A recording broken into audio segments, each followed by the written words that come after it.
পক্ষ থেকে আন্তরিক সালাম অভিনন্দন। আমি আপনাদের মাঝে আবার নিয়ে আসলাম একটি ঔষধি গাছ। এই যে দেখতে পাচ্ছেন, এটা কিন্তু গরিবের ক্যামো। এখন কিন্তু আমাদের দেশে এত হারে ক্যান্সার রোগটা বেড়ে গেছে, সেটা ভাষায় বলা যাচ্ছে না যে এত পরিমাণ ক্যান্সার রোগটা বেড়ে গেছে। তাই আমরা এটা বলে থাকি গরিবের ক্যামো। এই যে দেখতে পাচ্ছেন, এই গাছের পাতাটা সেবন করলে যে ক্যান্সার যে ক্যামোগুলো দেওয়া লাগে সেগুলো কিন্তু আর দেওয়া লাগে না। এটা আপনার গরিবের ক্যামো। এই যে দেখতে পাচ্ছেন। তাই যে সকল ভাইরা এই করসল গাছগুলো নিতে চান, আমার স্ক্রিনে দেওয়া নাম্বারে যোগাযোগ করলে আপনারা কিন্তু 64টা জেলায় গাছগুলো পেয়ে যাচ্ছেন। আমরা কিন্তু 64টা জেলায় গাছের পাতাগুলো আপনার কুরিয়ার করে থাকি। অনেকে গাছের পাতা চেয়ে থাকে, ফল চেয়ে থাকে। তাই যে সকল ভাইরা ফল নিতে চান, আমার স্ক্রিনে দেওয়া নাম্বারে যোগাযোগ করবেন। পাতাও যদিও নিতে চান, সেটাও কিন্তু আপনারা যোগাযোগ করতে পারেন।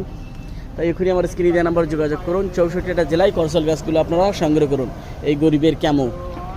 তাই যে সকল ভাইরা গাছগুলো নিতে চান, আমার স্ক্রিনে দেওয়া নাম্বারে যোগাযোগ